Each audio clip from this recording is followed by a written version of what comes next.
Good morning, guys. Good morning. Happy Tuesday. Let me do my usual and share my Facebook Live. Let me move this for a second. How's everybody doing today?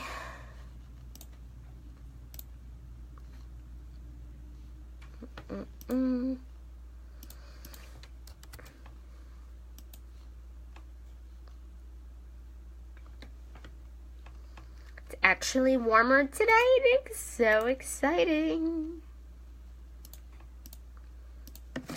Oh, jeez. Alright, awesome. Everything's shared. Shared.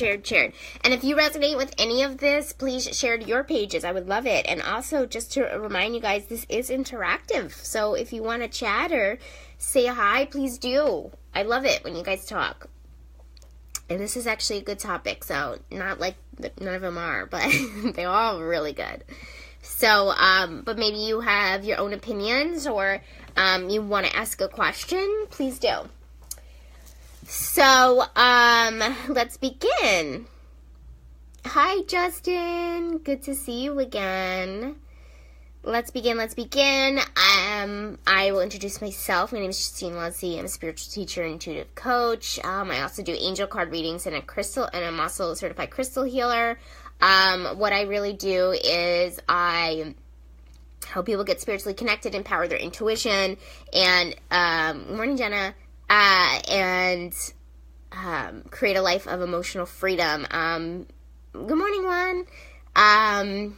This is all to create a life of emotional freedom and also to live the life that you want. And I realize that, I'm here to help create that life, right? And actually, that's a great segue into the topic today, which is, and this is actually, so my story is, I'm actually I grew up Catholic, right? I went to Catholic school for 8 years plus 1 year of kindergarten, and that was a Catholic kindergarten.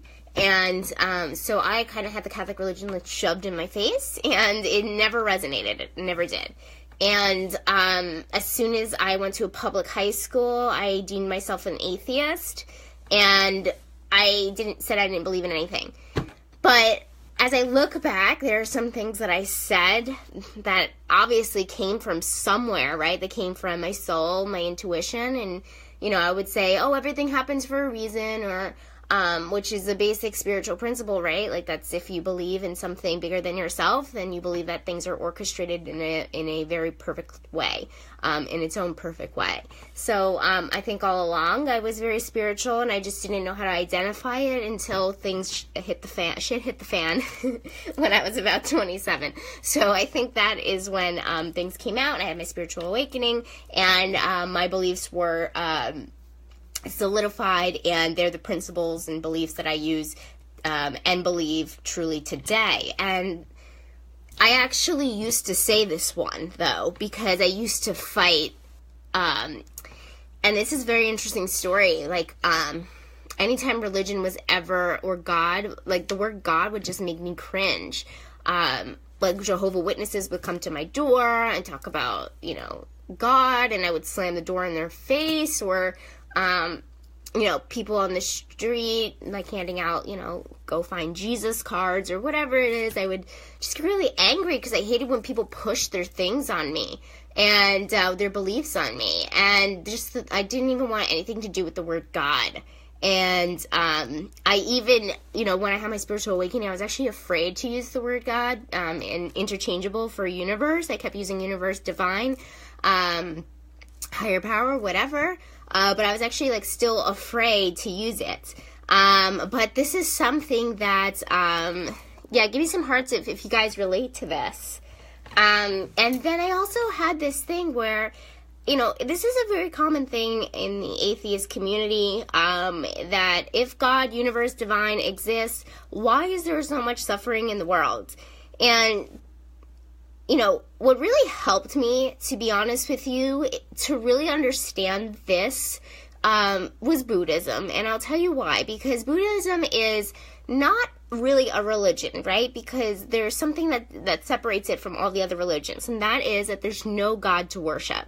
A lot of people think it's Buddha. It's not. Buddha was just somebody that practiced Buddhism and reached enlightenment, like we all want to do.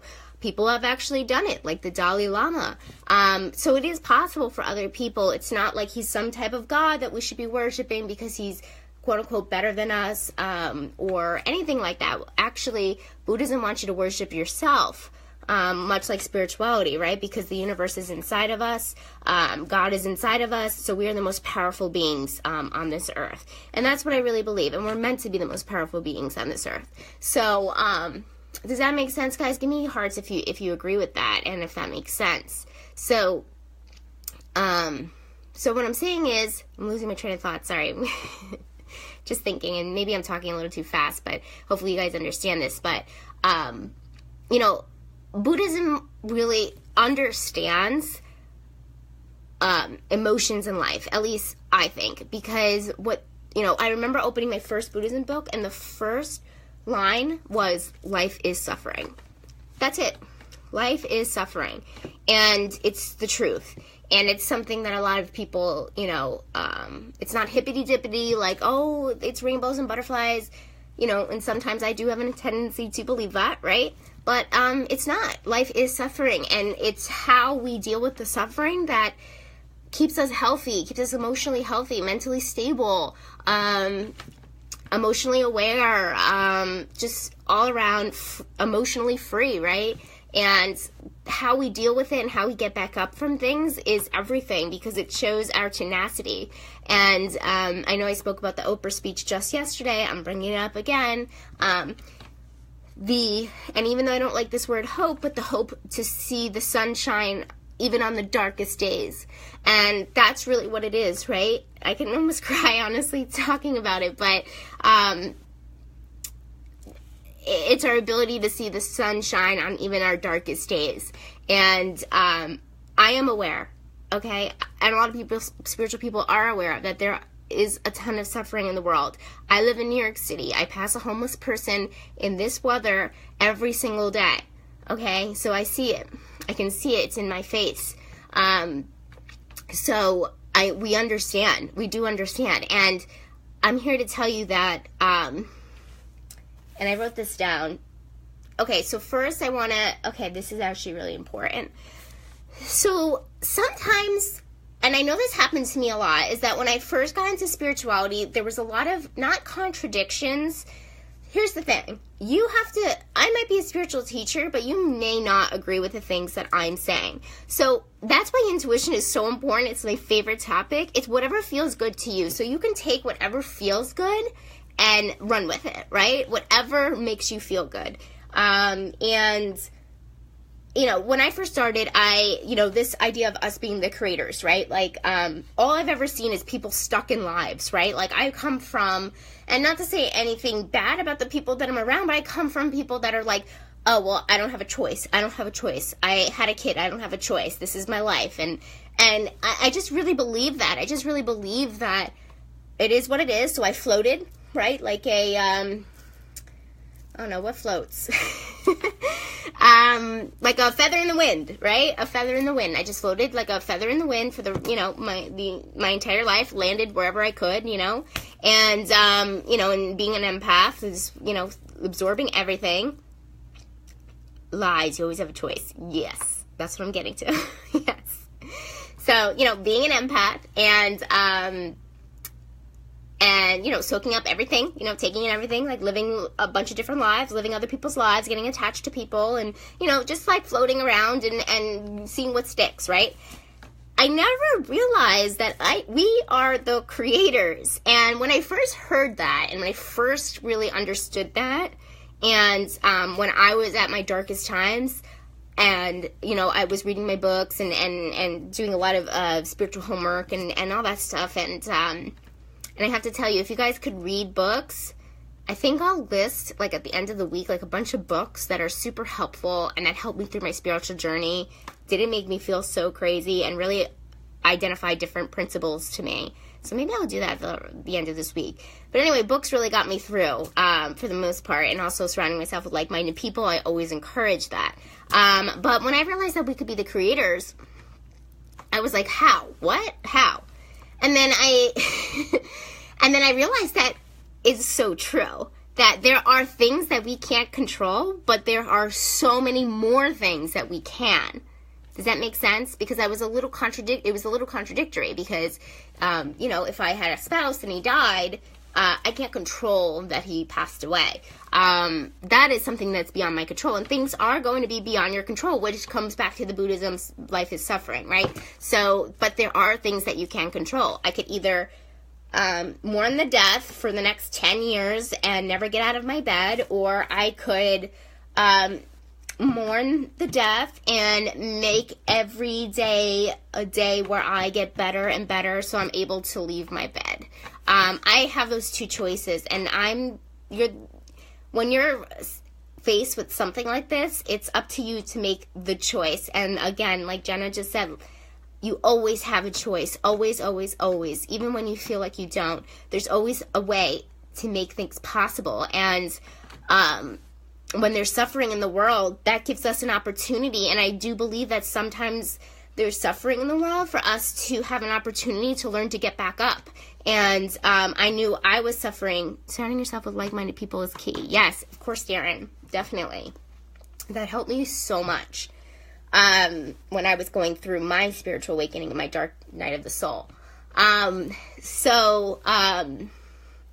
was I saying? I believe that sometimes there's suffering that happens to us, and when I look back at my life, and I realize a lot of the suffering was happening to me because I actually created it, number one, and, I was coming from a narcissistic abusive relationship, but who attracted the narcissist? This one right here, right? Because we were both lacking in one area, self-love. Right? But he shows it the other way, on the other side of the spectrum with no empathy, and I show it on the other spectrum with intense empathy. So, we attracted each other. So, that was actually my doing, right? Now, I have created a life where I'm actually not attracted to those types, right? If I see a narcissist, I run the other way. And you should too, trust me. But I created that suffering, and I can laugh about it now, but let me tell you, it was not funny at the time. And I had to do a ton of healing, self-healing on myself. It doesn't really make sense, but you get it. And I don't think a lot of people really understood what I was going through. I've seen a verse in the Bible where Jesus says, haven't you read in the scriptures that God's, and another in the book of Psalms saying you are God. That's why I feel Buddhism. Wait, can I see more? That's why I feel Buddhism and Christianity should have connected at some point.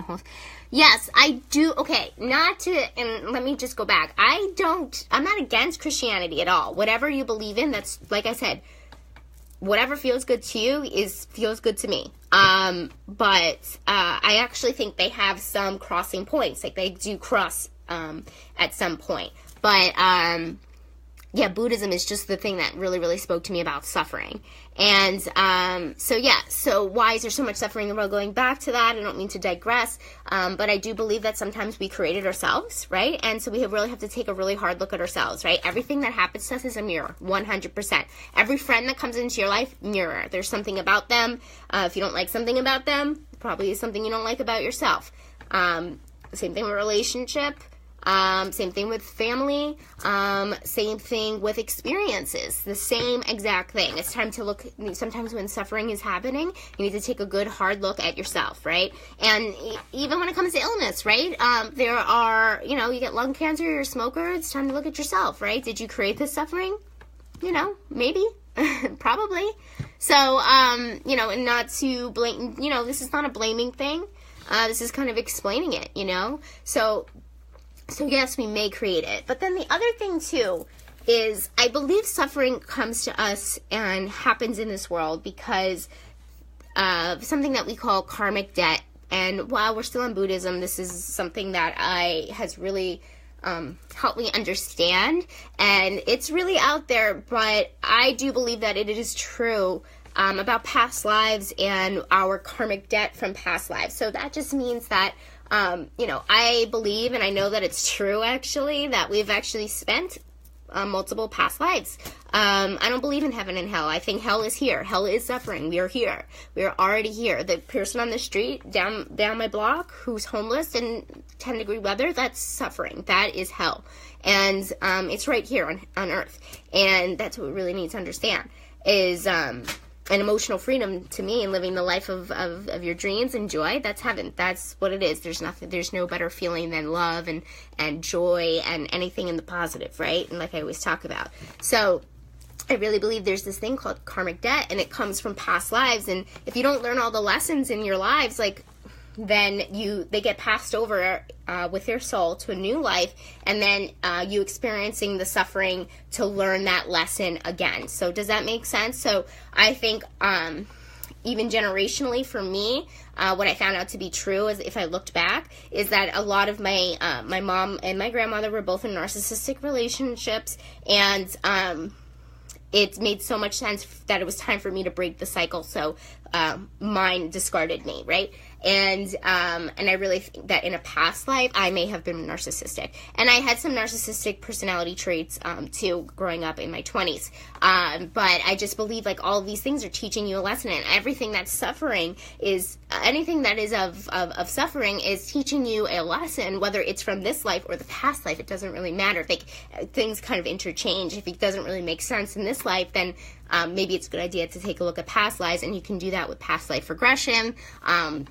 You can do that with psychic mediums, whatever way you can. I haven't dove too deep with mine, just because I see a lot of patterns in this life as Justine, and I see why things have happened to me in the suffering realm. So, but it does make sense with karmic debt, and why somebody hurts you so much in this life when you've treated them so well. That could be another example, right? You could have met their soul in the past life and did something terrible to them, and it's just kind of a karma